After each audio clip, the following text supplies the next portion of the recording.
বন্ধুরা তোমরা সবাই কেমন আছো? দেখো আমি আমার লুঙ্গি গামছা নিয়ে কই রওনা দিলাম, আর হঠাৎ করে মাথা মনে আসলো আমার হাঁসের জন্য তো একটা জালের প্রয়োজন।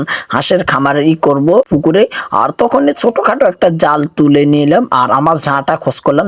খোঁজ করার পর পেলাম। তারপর দেখো ঝাড় ভিতরে দেখলাম একটা করলা। আর দেখো নিচের পরিস্থিতি প্রচুর খারাপ, জংলা আর জংলা, কি বলবে এটা পরিস্থিতি। এগুলো অবশ্যই সুন্দর করব।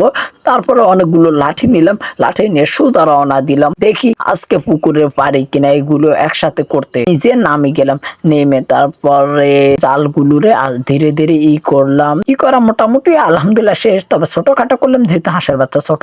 তারপরে আমার হাঁসের বাচ্চাগুলোর আমি খোঁজ করতেছি, তারপর পেয়ে গেলাম। পেয়ে গেলে তারপর তাদেরকে ছেড়ে দিলাম, তারা সোজা নেমে গেল। তাদেরকে দেখে তো আমার কাছে প্রচুর পরিমাণে ভালো লাগলো। এতক্ষণ ধরে যারা আমার এই শর্ট ভিডিওটা দেখছেন তাদেরকে অসংখ্য ধন্যবাদ। আর সবাই চ্যানেলটি সাবস্ক্রাইব করবে, এটা আমার প্রাণ প্রিয় সবার জন্য।